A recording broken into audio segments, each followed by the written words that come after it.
What if I told you the so-called blue zone longevity secrets might be more about bad record keeping and pension fraud than actual science?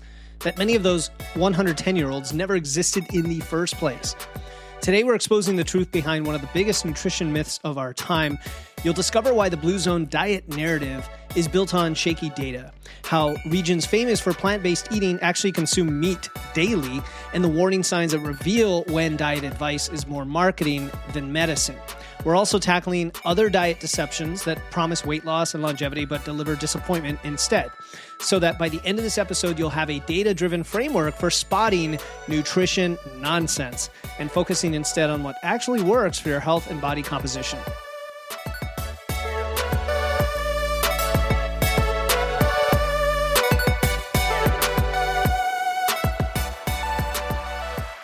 Welcome to Wits and Weights, the show that helps you build a strong, healthy physique using evidence, engineering, and efficiency. I'm your host, certified nutrition coach Philip Pape, and today we're applying that engineering mindset to one of the most persistent nutrition myths of the past 2 decades, the blue zones. If you've never heard of these, they've been celebrated as proof that certain diets and lifestyles can dramatically extend human lifespan. There have been books, documentaries, media that have promoted these regions as having cracked the code of longevity. But what happens when you examine the data behind these claims? What we find is a cautionary tale about how poor record keeping, selective storytelling, and even confirmation bias can create very compelling narratives that just fall apart under scrutiny. And I know this was talked about recently on, I think, the Mind Pump podcast. I originally heard about it on a news podcast a few years ago, and I wanted to revisit this today to talk about not just the blue zones themselves, but overall, how do we spot these kinds of problems out in the industry? Before we get into the myths, I want you to know if you're looking for evidence-based support for your health journey and want to talk to others who have the same level of skepticism and curiosity as you do, join our Wits and Weights Facebook group. It's totally free. Community of like-minded people who value critical thinking over clickbait. We regularly discuss how to separate the legitimate health advice from some of these other things. And we often have people coming in asking about things like carnivore or longevity or things like this. Just search for Wits and Weights in Facebook or click the link in the show notes and join us in the Facebook group. We recently exceeded the 1,000 person mark, so it's a very vibrant and growing community you're going to love. Click the link in the show notes or search for Wits and Weights on Facebook. All right, let's start with what blue zones claim to be. You may not have heard of these, and if you haven't, they are 5 regions around the world where people supposedly live very, very long lives. Okinawa in Japan is the one often spoken about.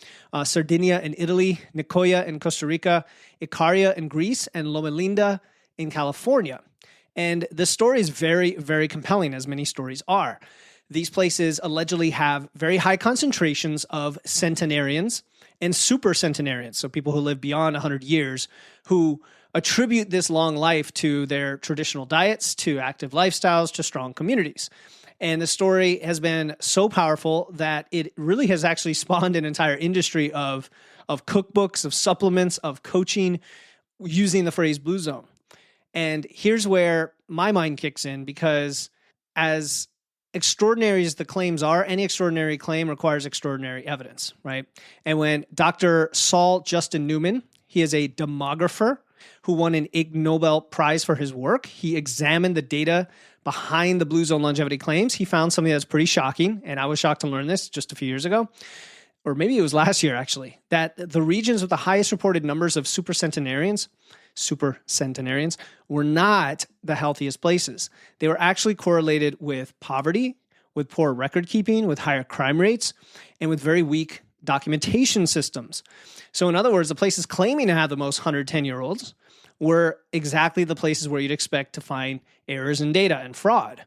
And Newman found that birth rates of these supposed supercentenarians were oddly clustered on days ending in 0 or 5, suggesting that many dates were approximated or made up when exact records weren't there. So this is like a classic red flag when it comes to data analysis that anyone would recognize as not, I shouldn't say anyone, like an engineer or mathematician looking at the data, I would say would recognize it as a non-random distribution.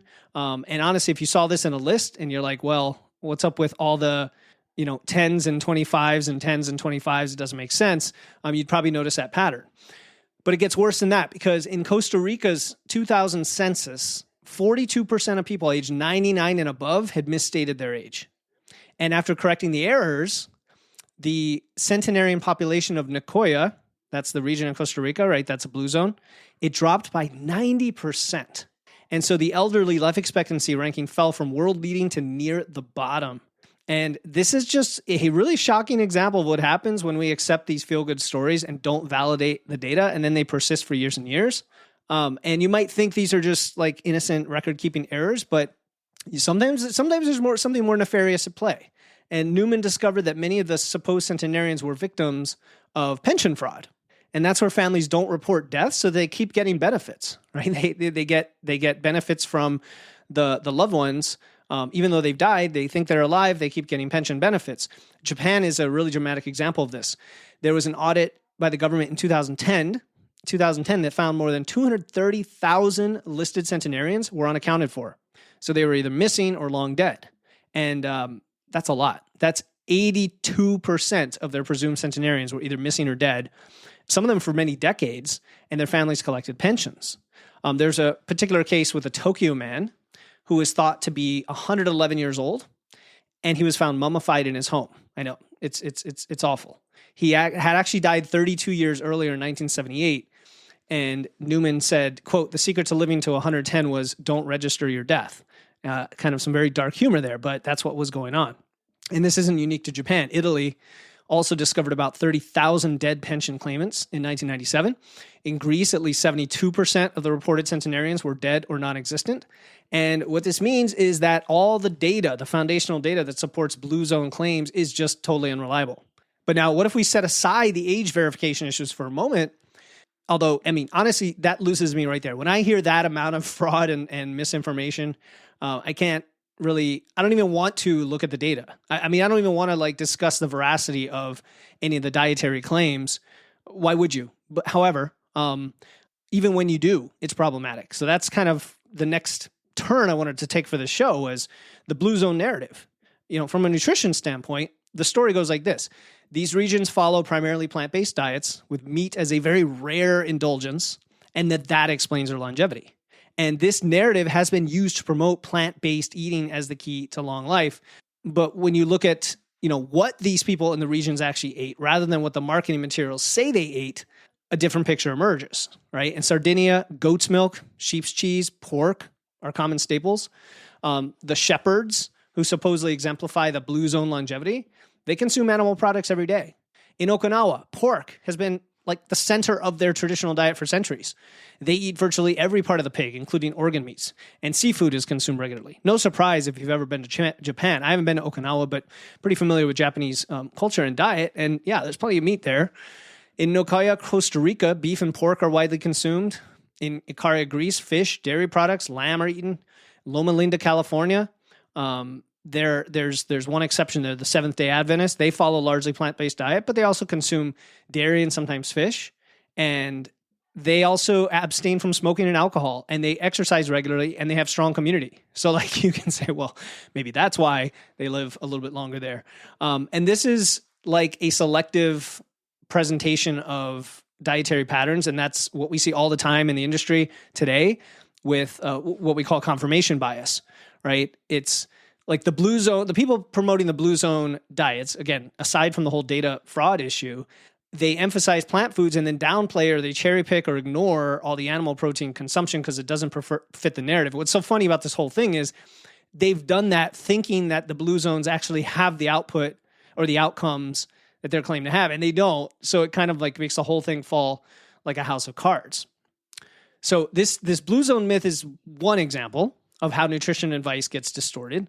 But I wanted to look at some other deceptions that promise weight loss and longevity, but will make you disappointed if you try to follow them, let alone them being, in many cases, restrictive or unsustainable. Let's talk about something like the alkaline diet, which is that you can change your blood pH by eating certain foods, and that prevents disease and promotes longevity. And this is physiologically impossible. Your kidneys and lungs regulate your blood pH. And if food could alter it, you'd be in the emergency room, you wouldn't be living longer. And the reason some alkaline foods like vegetables are beneficial doesn't have anything to do with pH. It's because they're nutrient dense, they're high in fiber, and they displace less healthy options, right? That's just one example. And by the way, you'll see I'm not going to hit on some of the big ones like carnivore in this episode. I've done that a lot lately. I could definitely have included some of those, and I'm going to do some future episodes on specific topics like fiber. I have an episode coming up on whether fiber is necessary, because carnivore diet claims it is not. Another example that comes to mind is detox cleanses, juice fasts that promise all sorts of things to reset your metabolism, to flush toxins. And this, I always love to talk about detoxification, because the best detoxifier is your own body, right? Your liver, your kidneys. They are detoxing your body 24/7. They don't need any help from anything else like a juice cleanse.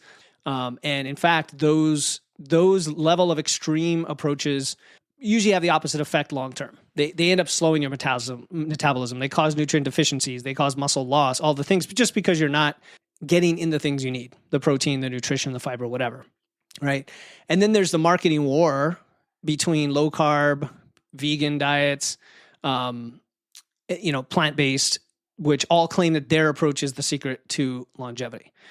And again, all of these can work when they are, I'll say, well planned out, well thought out, structured, and here's the key word, sustainable for you. If you can stick to the diet, it's good for you. I've heard the argument made lately that, well, even if it's hard to stick to, that's not the point. Isn't health more important than anything, and therefore you'll do what it takes? Well, no. Human psychology would beg to differ, because anybody who's tried, not anybody, but the vast majority of people who've tried any diet that restricts things that they would otherwise eat is going to be a problem, because you're going to binge on that later. You're going to miss it, let alone potentially unnecessarily cut things out that you could benefit from, nutrient-wise, fiber-wise, taste-wise, everything.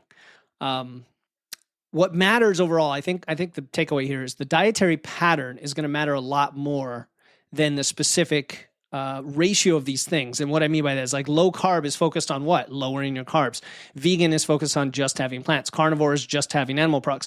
In every single case, you're like flipping these ratios around to an artificial imbalance, let's call it, rather than having a balanced dietary pattern. The funny thing is, what your grandma said about eating in moderation actually holds up pretty well. Now, there are some ways that you want to nudge that balance in based on your goals, right? Like, most people aren't eating nearly enough protein. So when you eat, quote unquote, in moderation, you're not really thinking about it. You still might not have nearly enough protein for what you need as a lifter, as an athlete, as an aging person who's worried about muscle loss, right? So there are ways to nudge it, but we're not talking about wholesale obliteration of one part of your diet, like carbs or plants or animal products.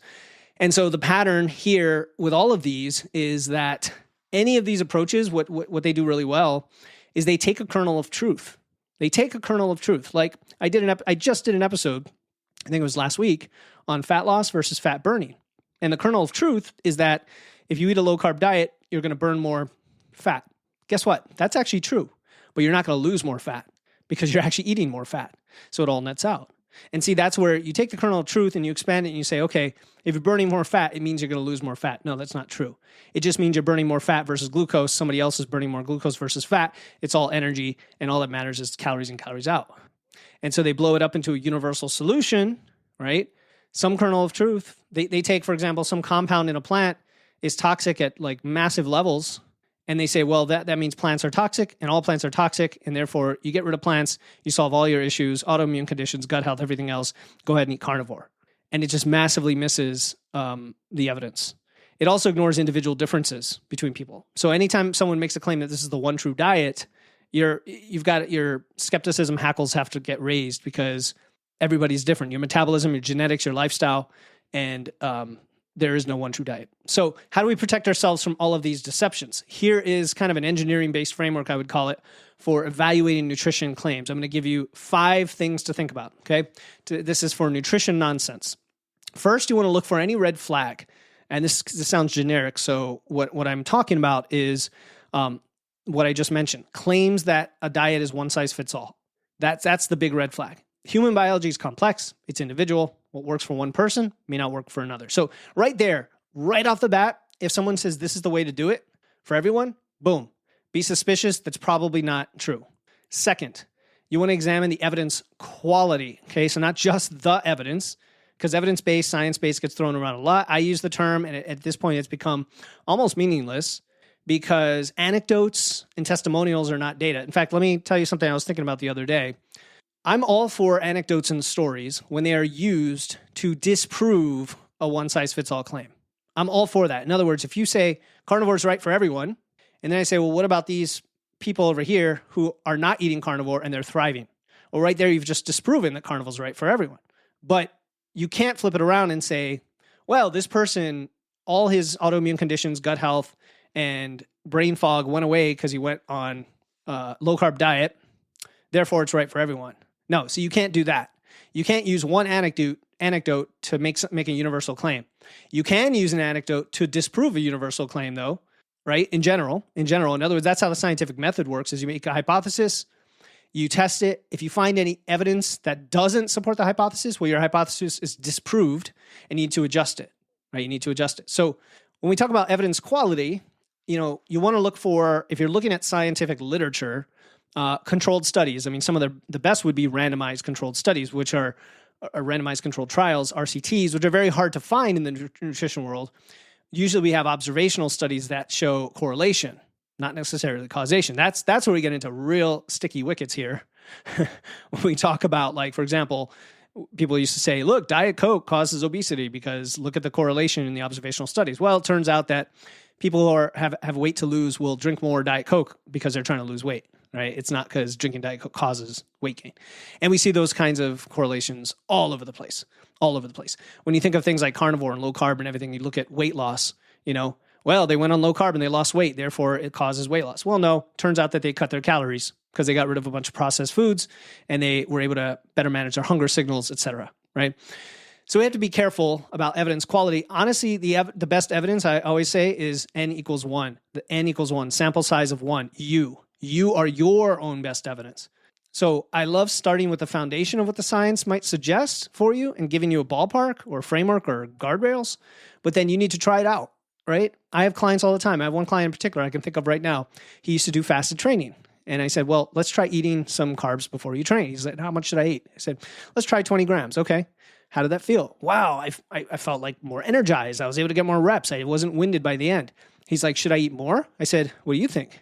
I'm like, why don't we try double and tell me what you think? He tried double. He's like, well, you know what? That was even a little bit better. And now that my training volume is increasing because I have the energy, I need more energy. And that's what works for him. And now he might even try 60 grams and find out that that's optimal. And then 80 grams is too much or not necessary, right? So your best evidence is yourself. And evidence quality to me is a hierarchy. You've got yourself in there. You've got very controlled studies in there. You've got, people you trust, I'll say, then that's kind of a thorny one. It's like, I don't know if you trust me, right? If you just started listening to me, you don't trust me yet. But if you've listened to me for a long time and you've applied what I've said to your life and it works, and I tried to come across as, I'll call it sensible or flexible, if you will. Like I call out people all the time, but it's because they're trying to be restrictive and make universal claims. And I'm trying to counter that narrative by saying that nothing is universal, that it depends on you. So if you start to trust me and listen to my show, you're going to then give more weight to the evidence that I try to present in the future, and which means I have a very large responsibility to deliver that to you.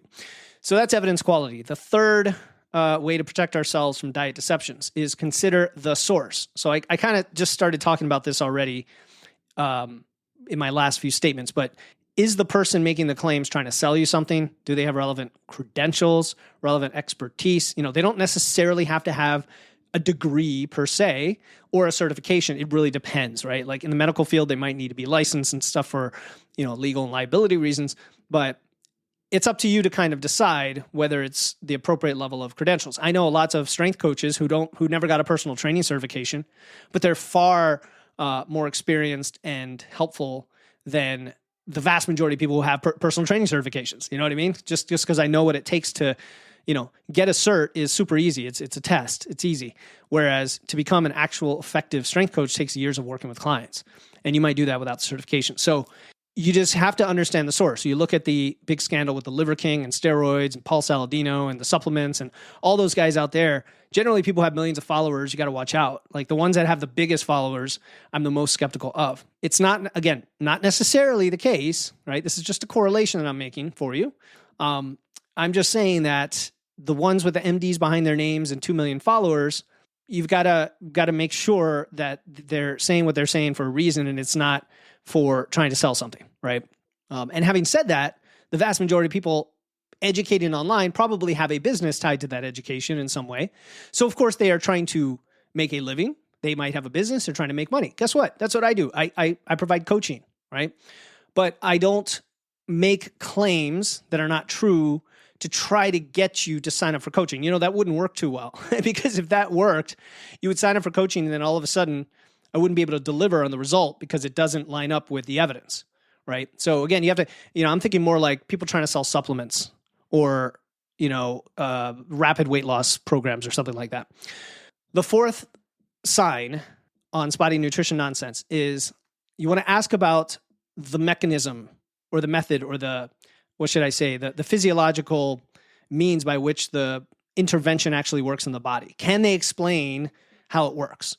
Right? Vague claims about boosting your metabolism or alkalizing or diet cleansing, detox, whatever, or even inflammation. That's the big trigger word these days, guys. Inflammation. Have you been tracking your food, hitting the gym, and doing all the right things, but your body still isn't changing? Maybe the scale's stuck, or you're losing weight but not looking leaner. And now you're wondering if your metabolism is broken. Imagine knowing exactly what to eat, how to train, and where your time and effort actually matter, so you finally get the lean, strong physique you've been working for without second-guessing every decision. That's exactly why I created Physique University. It's our group coaching program that gives you the proven systems, weekly support, and expert guidance to break through plateaus and build your best body sustainably. If you're ready to stop spinning your wheels and start seeing results, head to witsandweights.com/physique and apply to join us now. Get your first 2 weeks free at witsandweights.com/physique. I think I'm going to do a whole episode just about inflammation and how it is misused as a label, but also how it is misunderstood biologically. Because inflammation can be measured in blood markers in some ways, and in many ways it can't. But inflammation is directly tied to lifestyle, and there are a lot of influencers that scare you into thinking that inflammation is tied to specific foods. That's just one example.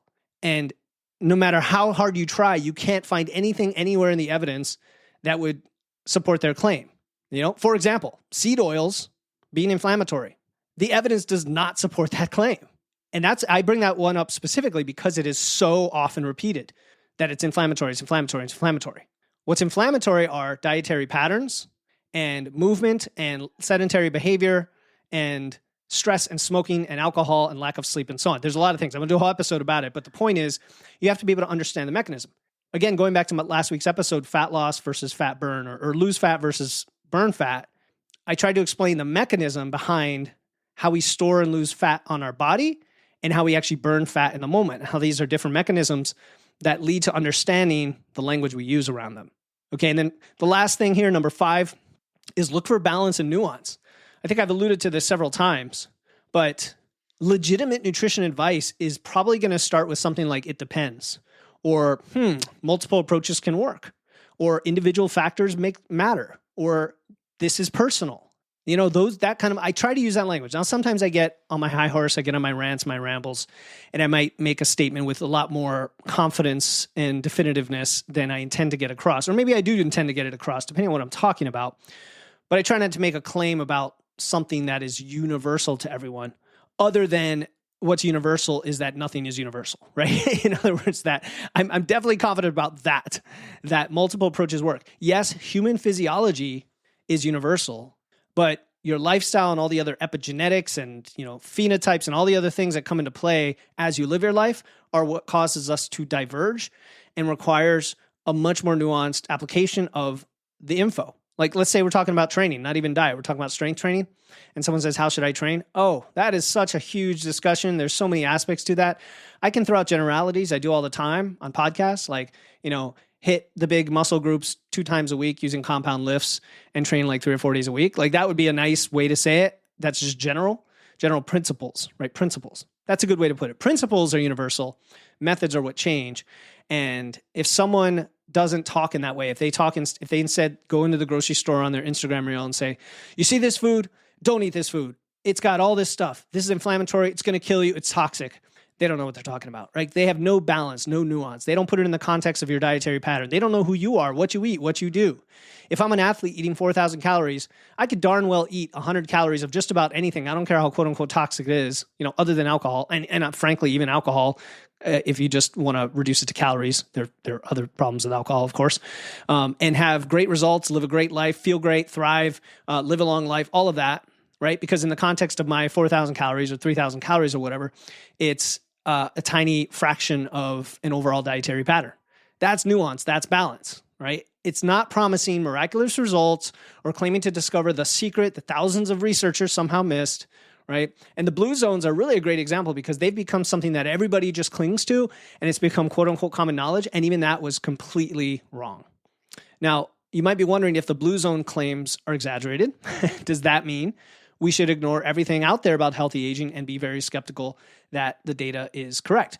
I wouldn't say that. I would say this is where the mindset, the engineering mindset, becomes very powerful, because when we strip away the mythology, when we examine what actually contributes to healthy aging, we do find consistent patterns that don't require, believing in the kind of logic that the blue zones would have you believe. And these are very well supported by the things I talked about earlier, like randomized controlled trials. We know these things. So I'm going to share them in a second. But my point is, if something new comes along and says, here's the secret to healthy aging you've never heard before, boom, red flag, probably not true, right? Yes, we're discovering new things all the time, probably not true. The real common factors among long-lived, healthy populations are very straightforward. They eat nutrient-dense foods, including both plants and animals, so a diverse diet. Think about something like the Mediterranean diet, for example, which has lean meats, seafood, whole grains, seeds, nuts, fruits, vegetables, all of it. They stay physically active throughout their lives. They manage stress effectively. They get adequate sleep, and they maintain strong social connections. And that last one is probably underrated. I don't talk about it as enough as I probably should, because we don't often think about that as health and fitness, right? The health and fit, but really relationships, social connections, community is a big part of health, happiness, and well-being. And I mean the scientific term well-being used today in psychology literature, happiness and well-being. Self-reported happiness and well-being is highly correlated with strong social connections being the top factor.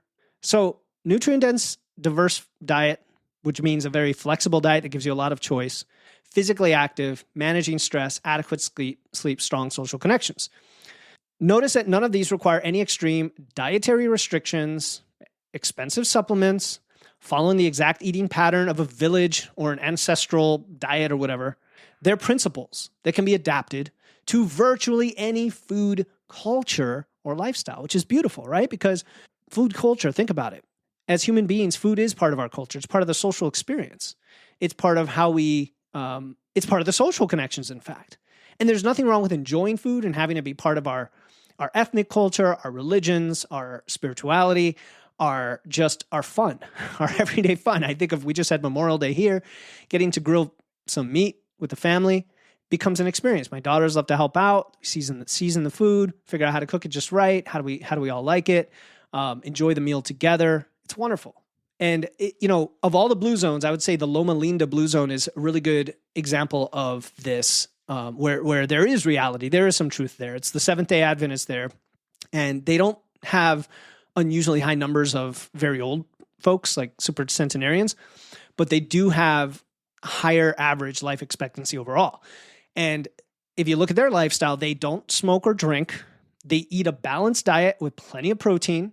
They stay active, and they have strong community support. And that's what longevity looks like, right? It's not magical 120-year-olds.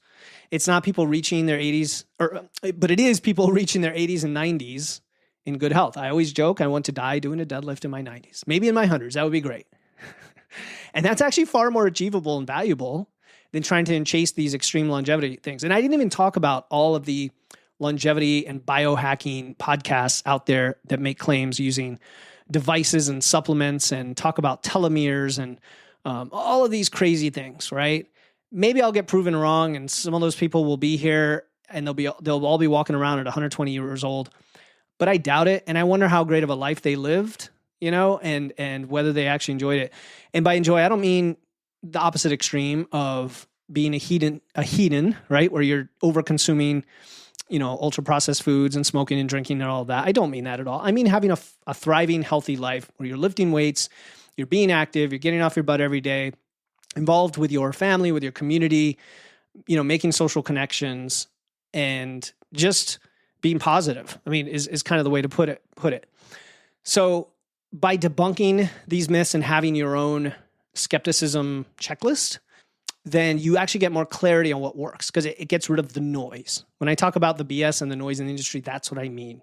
Instead, you can just focus on the simple things that work. Building muscle with strength training, eating adequate protein from, yes, both plant and animal sources, eating your fiber, eating your carbs, your plants, your fruits, all of that good stuff in a reasonable balance, whatever makes sense for you, whatever your goal is. Maintaining the calorie balance appropriate for your goals. So yes, even if you're trying to lose weight or fat, you got to understand that you need to eat less than you burn. Prioritizing sleep and stress management, two of the biggest factors in all of this, including things like visceral fat accumulation as we get older, hormones, etc. And then cultivating meaningful relationships. And the problem is these are not sexy marketing messages. They're just not.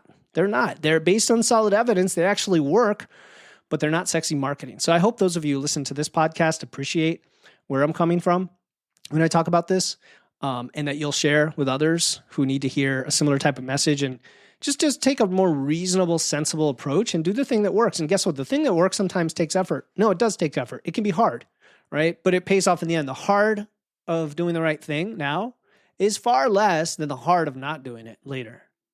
So if you're going to evaluate health advice in today's very, very much information-saturated world, just remember that the very compelling stories, the viral content that spreads really fast, is often not not accurate. Let's just put it that way. It's the careful science and the evidence takes time, and it tends to be more simple in terms of the ultimate solution. And then it blinds us to red flags in the data because we want to latch onto these amazing stories. So when you apply these principles to nutrition claims, when you demand good data, when you look for consistent patterns, when you question extraordinary claims, the picture emerges that the secret to healthy aging is not in remote villages in the blue zones, which have obviously questionable birth records.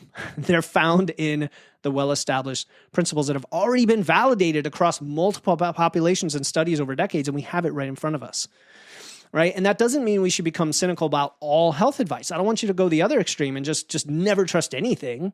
We just have to become critical thinkers. Question the data behind any claim that is a bit too impressive. Look for balanced, evidence-based approaches that have nuance rather than this is the one true diet or way to work out. And if something sounds too good to be true, it probably is. Like, that is a time-tested adage. And I don't know about you, I want to optimize my health span. I want to optimize the years that I spend healthy, strong, capable, not just my lifespan. I don't want to just live a long time. I want to optimize my health span. And that is totally achievable when you have the right approach. All right. So if you want to connect with others who share this thinking, this evidence-based critical thinking for health and nutrition, you want to learn and you're curious and you're willing to put in the effort. You're not just binging content. You're willing to do what it takes to, yes, lose the fat, build a muscle, look better, feel better, all the things you want. Join our Wits and Weights Facebook group. Totally free. That's where we discuss how to separate legitimate science from hype. There's a lot of engagement there. There's fun questions being posted. I do live Q&As. There's sometimes early podcast drops, all sorts of fun stuff. You're going to find a supportive community. That's the best part about it, is the other people there that value critical thinking over quick fixes. Just search for Wits and Weights on Facebook or click the link in the show notes. Until next time, keep using your wits, lifting those weights, and remember, the best health advice isn't exotic or complicated.